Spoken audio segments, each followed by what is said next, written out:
Delhi police ने एक बदमाश को गिरफ्तार कर लिया है। बड़ी जानकारी आप तक हम पहुंचा रहे हैं। आपको बताएं कि ये बंधु नाम सिंह का बदमाश है जिसको गिरफ्तार किया गया है और कपिल शर्मा के रेस्टोरेंट में ये फायरिंग का मामला है। गोल्डी ढिल्लन गैंग का गैंगस्टर ये गिरफ्तार हुआ है। ये बड़ी कामयाबी मिली है। ब्रेकिंग फर्स्ट के जरिए हम आप तक पहुंचा रहे हैं। बदमाश के पास से चाइनीज पिस्तौल कारतूस बरामद किया गया है। तो ये इस वक्त की सबसे बड़ी खबर आप तक पहुंचा रहे हैं। कपिल शर्मा के रेस्टोरेंट पर फायरिंग केस में एक्शन लिया गया है। बदमाश को गिरफ्तार किया गया है। दिल्ली पुलिस ने जो बदमाश को गिरफ्तार किया है और आपको बताएं कि क्राइम ब्रांच ने यहां पर कनाडा के सरी में कपिल शर्मा के रेस्टोरेंट कैप्स कैफे पर फायरिंग की साजिश रचने वाले बदमाश को गिरफ्तार किया है। पकड़ा गया आरोपी गैंगस्टर गोल्डी ढिल्लन गैंग का खास बताया जा रहा है। आरोपी का नाम बंधु मान सिंह है जिसके खिलाफ पहले से भी कई आपराधिक केस दर्ज है। पुलिस ने उसके पास से चाइनीज पिस्टल कारतूस बरामद की है। माना यह जा रहा है कि कनाडा में हुई फायरिंग के पीछे इसी गैंग की भूमिका की जांच हो रही है। तो ये बड़ा एक्शन है, बड़ी गिरफ्तारी भी है। दिल्ली पुलिस की क्राइम ब्रांच ने ये जो गिरफ्तारी की है, दरअसल कपिल शर्मा के रेस्टोरेंट पर फायरिंग का ये पूरा मामला है और साजिश रचने को लेकर के बंधु मान सिंह नाम का ये बदमाश गिरफ्तार होता है। और आपको बताएं कि गोल्डी ढिल्लन गैंग का ये गैंगस्टर है जिसको गिरफ्तार किया गया है। ये इसके बारे में जानकारी ये मिली है कि ये गोल्डी ढिल्लन गैंग का खास है। कई वारदातों में ये पहले भी शामिल रहा है। बंधु मान सिंह इसका नाम है।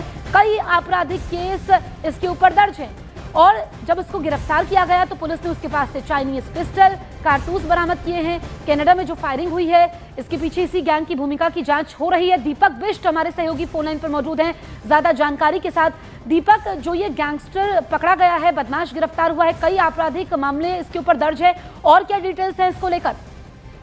देखिए, बड़ी कामयाबी यहाँ पर कही जाएगी दिल्ली पुलिस की क्राइम ब्रांच की, क्योंकि ये एक ऐसा गैंगस्टर का गुर्गा है जो खास तौर से इसकी पूरी साजिश थी कि कपिल शर्मा के उस कैफेटेरिया कैप्स कैफे जिसके नाम से इस वक्त जाना जाता है, जुलाई में ही उसकी ओपनिंग हुई थी और उसी दौरान जुलाई और अक्टूबर सितंबर उसमें 3 बार फायरिंग करवाई गई थी। और इसीलिए इस फायरिंग को देखते हुए यहाँ पर जिस तरह से फायरिंग हुई थी और उसके बाद से ही लगातार एजेंसियां अलग अलग जांच कर रही थी और इसीलिए इस पूरे घटनाक्रम में कोशिश की जा रही थी कि जो लोग यहाँ पर इसमें शामिल हैं उन लोगों को पकड़ा जा सके। और इसलिए दिल्ली पुलिस की क्राइम ब्रांच के पास कुछ ऐसे इनपुट थे जिस इनपुट पर काम करते हुए दिल्ली पुलिस इस तक पहुंची, क्योंकि यहाँ पर ये जो बंधु मान सिंह है ये काफी ड्रेडेड है। उसकी पूरी साजिश थी, पूरी प्लानिंग थी कि किस तरह से वहां पर फायरिंग की जाए, क्योंकि ताबड़तोड़ फायरिंग वहां पर करवाई गई थी। और खास तौर से कनाडा में जब कनाडा का जो एरिया है वहां पर गोल्डी ठीक है दीपक, आप रहिए हमारे साथ। तो दीपक कह रहे हैं कि दिल्ली पुलिस की क्राइम ब्रांच के लिए ये जो है बड़ी कामयाबी है, क्योंकि कनाडा में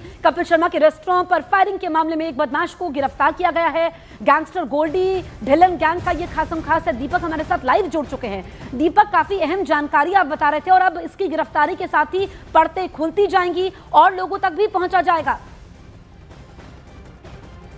बिल्कुल, निश्चित तौर पर देखिए, बंधु मान सिंह ऐसा साजिश करता है जिसने इस कैप्स कैफे, जो कपिल शर्मा कॉमेडियन हैं, उनके कैप्स कैफे में फायरिंग करवाने की पूरी प्लानिंग रची थी। पूरी साजिश का हिस्सा ये था, इसकी ही प्लानिंग थी। लॉजिस्टिक सपोर्ट इसने दिया था, पिस्टल कैसे देनी है शूटर्स को, उसके बाद ताबड़तोड़ फायरिंग करवाई गई थी और जानबूझ के एक बार नहीं बल्कि 3 बार फायरिंग की गई थी। और कनाडा में जिस तरह सरे के पास ये पूरा कैफेटेरिया है, वहाँ पर खास तौर से सबसे अहम चीज़ ये थी कि जिस वक्त फायरिंग करवाई गई, डराने धमकाने के उद्देश्य, उनका टारगेट यही था कि डराया धमकाया जाए। कहीं ना कहीं गैंगस्टर इस पर हावी होना चाहते थे और इसीलिए 3 बार फायरिंग करवाई गई। एक बार जब जुलाई में ये ओपन हुआ था, उसके बाद कैप्स कैफे ओपन होने के बाद से ही कुछ दिनों बाद ही फायरिंग करवाई गई थी। अक्टूबर में भी फायरिंग करवाई गई थी, सितंबर में करवाई गई थी। यानी कहीं ना कहीं कॉमेडियन कपिल शर्मा के ऊपर एक दबाव बनाने की कोशिश थी और इसीलिए दिल्ली पुलिस की क्राइम ब्रांच की यहाँ पर तारीफ करनी होगी, क्योंकि दिल्ली पुलिस की क्राइम ब्रांच यहाँ पर काफ़ी समय से इस नेटवर्क को तोड़ने में लगी हुई थी और यहाँ पर कुछ ऐसे सुराग उनके हाथ लगे थे, जिसके बाद यहाँ पर बंधु सिंह की गिरफ्तारी की गई है। बंधु सिंह की जिस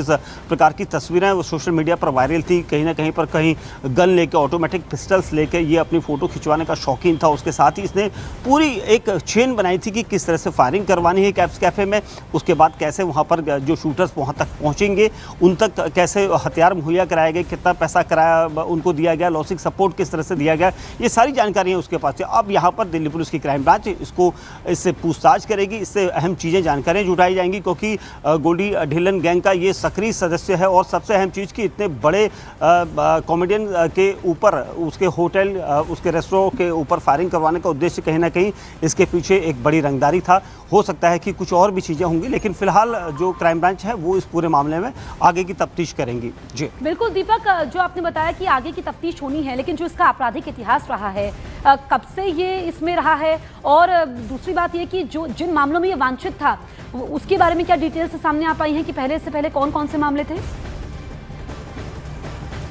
देखिए, अभी तक क्राइम ब्रांच का ये कहना है कि इससे पूरी पूछताछ की जाएगी। सबसे अहम चीज़ ये है कि इसको ये यहाँ पर मेन कॉन्स्पिरेटर इसे कहा गया है। और सबसे अहम चीज़ ये कि जो इसके पास से हथियार मिले हैं, सोफिस्टिकेटेड चाइनीज़ पिस्टल्स बरामद हुई हैं और कई सारे कारतूस बरामद हुए हैं, तो कहीं ना कहीं एक बड़ी इसके पास प्लानिंग थी। और सबसे अहम चीज़ ये कि जिस वक्त फायरिंग करवाई गई थी कपिल शर्मा के कनाडा वाले जिस रेस्टोरेंट में, उस वक्त ये साजिश के कौन कौन लोग थे, कौन कौन शार्प शूटर थे, क्योंकि शार्प शूटर का इस्तेमाल क्या इंडिया से शार्प शूटर गए थे या वहाँ पर ही इनको मुहैया कराया गया था सारा लॉजिस्टिक सपोर्ट जिसमें पिस्टल थी। दीपक, आप नजर बनाए रखिए, आगे भी आपसे अपडेट लेंगे। शुक्रिया आपका।